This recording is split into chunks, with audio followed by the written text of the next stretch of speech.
दोस्तों Elon Musk के space x के द्वारा ओन्ड है स्टारलिंक। अब स्टारलिंक की अगर आप बात करें तो वो एक के बाद एक अलग अलग विवादों में घिरता जा रहा है। यहाँ पे दोस्तों ऐसा देखने मिल रहा है कि मणिपुर में कुछ मिलिटेंट से स्टारलिंक के सैटेलाइट इंटरनेट के जो एंटीना है, वैसे ही राउटर्स हैं, ये सब बरामद हुए हैं।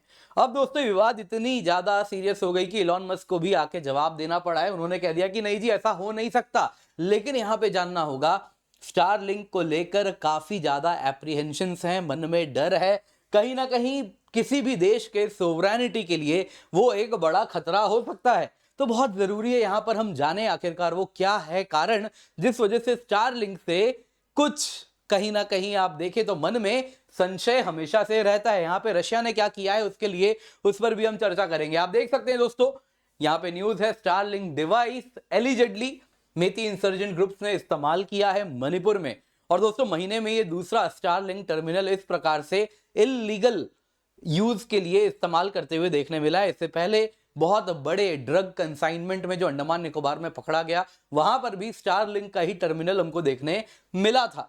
तो यहां पे आप देख सकते हैं दोस्तों, दरअसल हुआ यूं है, मणिपुर पुलिस ने, फिर वैसे ही इंडियन आर्मी की स्पीयर कोर ने कुछ तस्वीरें शेयर किए और ये सब आप देख सकते हैं ट्विटर पे यानी एक्स पर हुआ। अब इसमें अगर आप देखें तो बहुत सारी तस्वीरें हैं। इनमें से एक तस्वीर है जो आप यहां पे देख रहे हैं, ये काफी ज्यादा कहीं ना कहीं लोगों के नजर में आई। इसको मैं थोड़ा डिटेल में आपको बड़ा करके दिखा रहा हूं, आप यहां पे देख सकते हैं। दोस्तों इसमें अगर आप देखें तो ये आपको जो देखने मिल रहा है, जैसे स्टारलिंक का एंटीना है और ये वैसे ही आप देख सकते हैं टर्मिनल है। इसमें हाथों से लिखा हुआ है आरपीएफ पीएलए, स्टारलिंक का लोगो है और वो भी ऐसा लग रहा है जैसे चिपकाया गया हो। तो यहाँ पे काफी सवाल भी उठ रहे हैं, क्या ये सच में स्टारलिंक का टर्मिनल है? क्योंकि इलॉन मस्क तो साफ साफ कह रहे हैं, इलॉन मस्क से भी पूछा गया ये क्या आप देख रहे हैं इस प्रकार से। आप देख सकते हैं यहाँ पे दीप शिखा ने भी लिखा है कि स्टारलिंक टेररिस्ट यूज कर रहे हैं, इलॉन मस्क उम्मीद करते हैं इस पर देखें और टेक्नोलॉजी के मिसयूज को रोके। तो इस पर इलॉन मस्क ने जवाब दिया है 17 दिसंबर, ये फॉल्स है, स्टारलिंक सैटेलाइट बीम्स भारत के ऊपर तो टर्न्ड ऑफ हैं। पर दोस्तों यहाँ पे जानने वाली बात यह है कि उन्होंने एक बार भी ये नहीं कहा कि ये स्टारलिंक का सैटेलाइट और टर्मिनल नहीं है, ऐसा इन्होंने बिल्कुल भी नहीं कहा, नंबर वन। नंबर टू, जो डायमेंशंस दिख रहे हैं उससे भी ये स्टारलिंक का ही एंटीना और टर्मिनल लग रहा है। हालांकि आर्मी या पुलिस किसी ने भी स्टारलिंक कंपनी का नाम अब तक नहीं लिया है।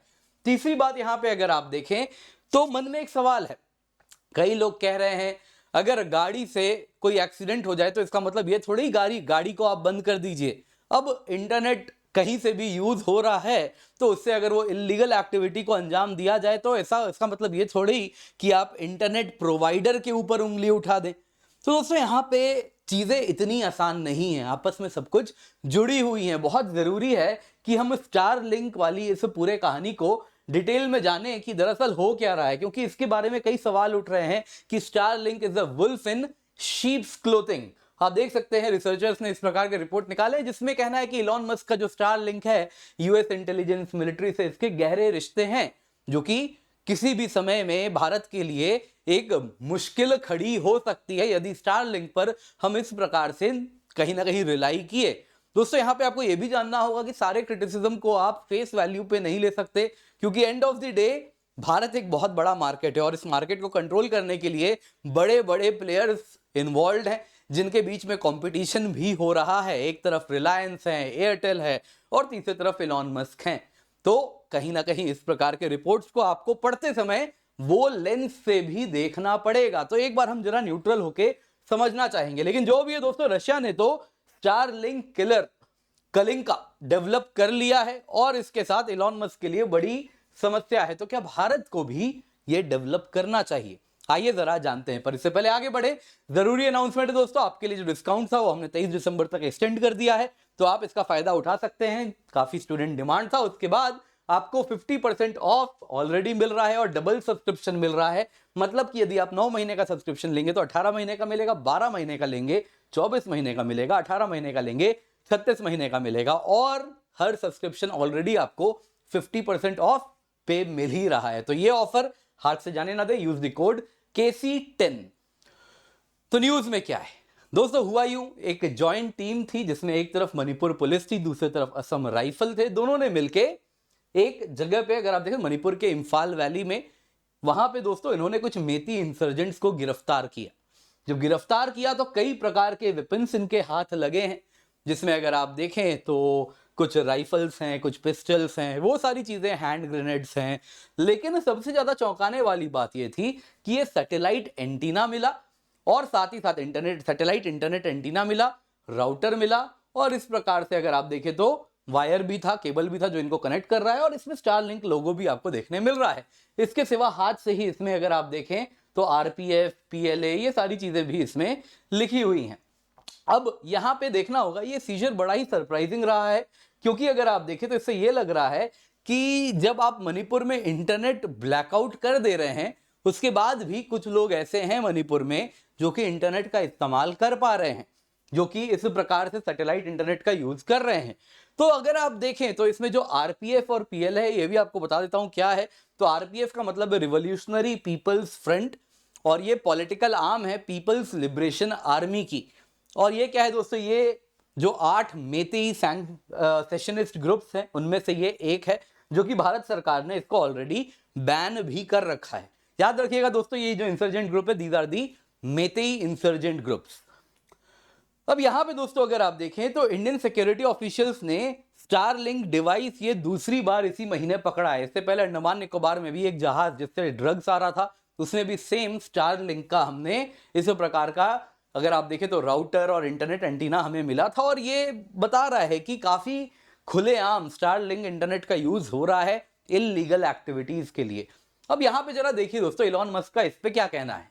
उसने साफ साफ कह दिया कि ये झूठ है, स्टारलिंक सैटेलाइट बीम्स भारत के ऊपर बंद हैं, भारत के ऊपर Starlink satellite beams, internet beams नहीं आ रहे हैं, तो कहीं से भी इंडिया में तो चल ही नहीं सकता। लेकिन दोस्तों जानना यह है कि स्टारलिंक को भारत ने लाइसेंस नहीं दिया है, इसलिए वो क्लियरली कह रहा है कि इस प्रकार से सैटेलाइट बीम्स भारत में बंद हैं। लेकिन एक बात आपको जानना होगा, ये जो डिवाइस की रिकवरी हुई है, पहला सवाल तो ये हो रहा है कि मणिपुर पहुंचा कैसे। तो इसका इजी जवाब तो यही लग रहा है कि ये म्यांमार से स्मगल होके आया। पर सवाल उठता है म्यांमार में क्यों? म्यांमार में भी इलॉन मस्क का ऑफिशियल स्टैंड तो यही है कि म्यांमार ने भी कभी उनको लाइसेंस दिया नहीं है, तो म्यांमार में भी सेम वो जवाब देंगे कि सैटेलाइट बीम तो टर्न्ड ऑफ है। लेकिन क्या ये सच है? क्या म्यांमार में स्टारलिंक नहीं चलता है? थ्योरेटिकली सही बात है, नहीं चलता है। लेकिन अगर आप म्यांमार इंटरनेट प्रोजेक्ट की बात माने तो उनका कहना बड़ा क्लियर है, 3000 स्टारलिंक सैटेलाइट इंटरनेट के कनेक्शंस हैं पूरे म्यांमार में, जिसमें से कुछ हाई नेटवर्थ इंडिविजुअल्स जो म्यांमार में रहते हैं उनको दिया जाता है, और कुछ एथनिक इंसर्जेंट ग्रुप्स को। दोस्तों जानना होगा, म्यांमार में ही मेती इंसर्जेंट्स जो कि पीएलए से एफिलिएटेड हैं, पीएलए के हैं, वो म्यांमार में भी रहते हैं। और वही अगर आप देखें तो क्लोज टू इंडियन बॉर्डर भी रहते हैं। तो हो सकता है कि इंडियन बॉर्डर के पास होने की वजह से सेम इंटरनेट का इस्तेमाल हो रहा हो, क्योंकि कहीं से भी इलॉन मस्क ने ये नहीं बताया कि जो सैटेलाइट इंटरनेट बीम म्यांमार में हो रही है वो कितने दूर तक इंडियन बॉर्डर तक अवेलेबल है। तो ये सारी बातें उन्होंने कहीं से भी नहीं की हैं, यानी कि क्लियरली आप अगर देखें तो इलॉन मस्क कुछ तो छुपा रहे हैं। और अगर ये बात कही जाए तो ये अतिशयोक्ति नहीं होगी। एट द सेम टाइम आप ये भी देख सकते हैं कि इलॉन मस्क सोवरेनिटी को चैलेंज करने में 1 से 2 बार भी नहीं सोचते हैं, जो कि आप म्यांमार के केस में देख सकते हैं। अब सवाल उठता है, इंडिया को क्यों कॉशियस होना चाहिए इन सब के बाद?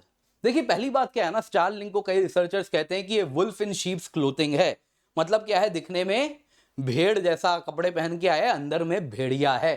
क्या कारण है? देखिए दोस्तों, अगर आप समझे ना तो स्टारलिंक स्पेसएक्स की कंपनी है, 100% सब्सिडरी है स्पेसएक्स की। स्पेसएक्स सबसे ज्यादा प्रोजेक्ट उसे कौन दे रहा है? आप अगर देखें तो अमेरिकन गवर्नमेंटल इंटरेस्ट है, स्टारलिंक हो गया, स्पेसएक्स हो गया, इनके primary customer, primary sponsor US government की इंटेलिजेंस और मिलिट्री सेक्टर अगर आप देखें तो सेक्टर्स हैं। As a matter of fact Ukraine war में जो स्टारलिंक सैटेलाइट्स का इंटरनेट यूज हो रहा है वो खर्चा कौन उठा रहा है? डिपार्टमेंट ऑफ डिफेंस यूएसए की उठा रही है। तो इस सब के बाद अगर आप देखें तो सबसे बड़ा कस्टमर स्टारलिंक के लिए, स्पेसएक्स के लिए यूएस गवर्नमेंट है, यूएस मिलिट्री प्रशासन है, और साथ साथ अगर आप देखें तो intelligence assets, intelligence operative, intelligence community जो यूएस की है, गवर्नमेंट ओन्ड, वो है।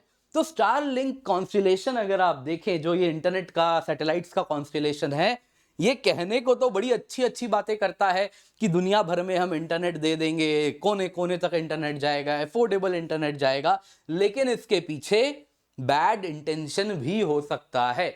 मत भूलिए, आप स्पेस एक्स को, स्टारलिंक को केवल और केवल एक प्राइवेट प्लेयर की तरह मत देखिए कि एक इंडिपेंडेंट प्राइवेट प्लेयर है जो कि इंटरनेट एक्सेस दे रहा है। बिल्कुल नहीं, ये यूएस गवर्नमेंट बैक्ड है। आपको उसी लेंस से इसको देखना पड़ेगा। अब आप जरा सोचिए, आप क्या करते हैं, लॉ एंड ऑर्डर की समस्या होती है तो सबसे पहले उस इलाके में आप इंटरनेट बैन करते हैं।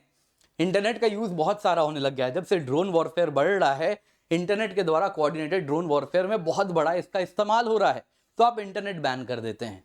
लेकिन अगर आपके ऊपर आपका इंटरनेट का कंट्रोल ही ना रहा, तो अगर आप स्टारलिंक के इंटरनेट को यूज कर रहे हैं तो ये बॉर्डरलेस इंटरनेट एक्सेस दे रहा है, जिसमें लोकल गवर्नेंस स्ट्रक्चर को टोटली बाईपास हो रहा है। और एक तरफ इंडिविजुअल है जो स्टारलिंक का डब्बा लेके बैठा है सैटेलाइट से लेकर राउटर तक, दूसरे तरफ सैटेलाइट है जो कि अगर आप देखें तो अमेरिकन अथॉरिटीज के द्वारा कंट्रोल्ड है।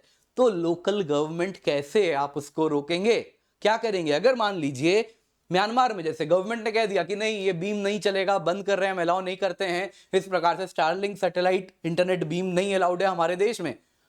इलॉन मस्क ने कहा जो करना है कर लो, हवा में मुक्का मारो, जो करना है करो, तुम्हारी मर्जी है, इंटरनेट तो हम बीम करेंगे। तो क्या कर लेंगे, सवाल यहां पे यही उठ रहा है। तो आप क्या कर सकते हैं? तो वो अगर आप देखें तो इलॉन मस्क जिस प्रकार से अपने इंफ्रास्ट्रक्चर को कहीं ना कहीं यूएस इस्टेब्लिशमेंट के द्वारा वो कंट्रोल रहा है, तो it can be easily used. इसको सर्वेलेंस के लिए इस्तेमाल किया जाए या फिर अन्य स्ट्रेटेजिक पर्पसेस के लिए इस्तेमाल किया जाए। जैसे कि कल को यही जो इंसर्जेंट ग्रुप्स हैं, इनको स्टारलिंक के टर्मिनल्स दिए जाएं कि इंटरनेट ब्लैकआउट हो रहा है, कुछ भी हो रहा है, कोई दिक्कत नहीं है, आप स्टारलिंक के द्वारा ये सारी चीजों को कहीं ना कहीं अंजाम दो। तो इस प्रकार से भी इनको फंडिंग दी जाई जा सकती है। आप सोचिए, केवल नॉर्थ ईस्ट नहीं, नक्सल वाले इलाकों में भी हो सकता है, जंगल की गहराई में कहीं भी हो सकता है। तो ये बहुत बड़ा एक थ्रेट बन के उभर रहा है। अब यहां पे दोस्तों जरा देखते हैं ज्योतिरादित्य सिंधिया जी जो कि टेलीकॉम मिनिस्टर है, उनका क्या कहना है। देखिए, एक बात जानना होगा, उन्होंने भी यही कहा कि हम समझते हैं जो चैलेंजेस हैं, और ये भी सब के सब जानते हैं जो इलॉन मस्क की कंपनीज हैं, प्रीवियसली भी उन्होंने दूसरे देशों की सोवरेनिटी को बाईपास करने में 1 से 2 बार भी सोचा नहीं है। क्या ब्राजील, क्या यूक्रेन, क्या ईरान, वो तुरंत का तुरंत अगर यूएस प्रशासन का आदेश आता है, सबसे बड़ा कस्टमर उनका वो है, तो वो इजीली करते हैं, कोई दिक्कत नहीं होती। तो यहाँ पे ज्योतिरादित्य सिंधिया जी ने यही कहा है कि देखिए, स्टारलिंक को हम इस वक्त लाइसेंस नहीं दे रहे हैं, कारण ही यही है कि अभी वो जो हमने सैटेलाइट ब्रॉडबैंड के लिए जितने भी स्टैंडर्ड्स यानी मानक रखे हैं, रेगुलेटरी पर्पस के लिए, सिक्योरिटी पर्पसेस के लिए, वो दोनों ही वो फुलफिल नहीं कर पा रहे। जिस दिन करेंगे उसके बाद लाइसेंस की बात करेंगे। तो सबसे पहले तो हमारे जो मानक हमने बनाए with respect to security, with respect to कहीं ना कहीं आप अगर देखें तो अन्य रेगुलेटरी स्टैंडर्ड्स, वो सब फुलफिल करना होगा। लेकिन फाइनल बात वही है, आप उसी टेक्नोलॉजी को लाइए जिस टेक्नोलॉजी को आप जब चाहें तब रोक सकें। यहां पे रशिया ने देखिए क्या किया है। दरअसल दोस्तों, अगर आप देखें तो रशिया के लिए स्टारलिंक सैटेलाइट बहुत बड़ी समस्या हो गई है। जो स्टारलिंक टर्मिनल्स हैं उसका यूक्रेन इस्तेमाल करते हैं, एरियल ड्रोन वॉरफेयर, सी ड्रोन वॉरफेयर, सब में रशियन टारगेट्स को इसी इंटरनेट के द्वारा ड्रोन्स अटैक कर रहे हैं। तो जिसलिए यूक्रेन के पास एक क्रिटिकल एडवांटेज है। तो अब रशिया ने क्या किया है, उन्होंने एक एडवांस सिस्टम डेवलप किया है जिसके द्वारा इलॉन मस्क के इन सैटेलाइट सिग्नल्स को डिसरप्ट कर सकते हैं जब चाहें तब। और ये कहीं ना कहीं इसका नाम रखा गया है कलिंक। इसको कहा जा रहा है these are the Starlink killer. तो ये बहुत इंपॉर्टेंट है। कल को यदि हमें इलॉन मस्क को डिसिप्लिन करना पड़ा, जैसा उनका नेचर रहा है, जब मर्जी वो सबको कहीं ना कहीं सोचते हैं, जिस दिन मन किया उस दिन कुछ और कर देंगे, भारत सरकार ने कुछ आदेश दिया वो नहीं मानेंगे, तो उस वक्त इस प्रकार की चीजें भी हमारे डिस्पोजल में होनी चाहिए कि हम जब चाहें तब उनके सारे के सारे सैटेलाइट इंटरनेट को बंद भी करने की क्षमता हमारे अंदर होनी चाहिए। तो ये टेक्नोलॉजी भी हमें डेवलप करना हमारे लिए बेहद आवश्यक है, तभी इस प्रकार के टेक्नोलॉजी को भारत में आने भी देना चाहिए। ये मैं समझता हूं, आप क्या समझते हैं कमेंट करके अवश्य बताइएगा। दोस्तों, बाकी याद दिलाना चाहूंगा, हमारा जो डिस्काउंट है वो हमने एक्सटेंड किया है आप लोगों के डिमांड में अंटिल 23 दिसंबर। तो मेक श्योर आप इसका फायदा उठा रहे हैं। Use the code KC10। इस कीमत पे आपको इंडिया के बेस्ट एजुकेटर्स पढ़ाने वाले हैं। बेस्ट कोर्स है, सारा का सारा complete GS, complete CSAT, prelims test series, mains test series with evaluation हम कवर कर रहे हैं। बहुत सारे बैचेस हैं, जरूर से जरूर जुड़े। बहुत सारे ऑप्शनल बैचेस हैं अलग अलग सब्जेक्ट के, आप इनसे जरूर जुड़ सकते हैं। बाकी UPSC mock interview program absolutely free हम आपके लिए करा रहे हैं। मेक श्योर आप ज्वाइन करें, यूज द कोड KC10।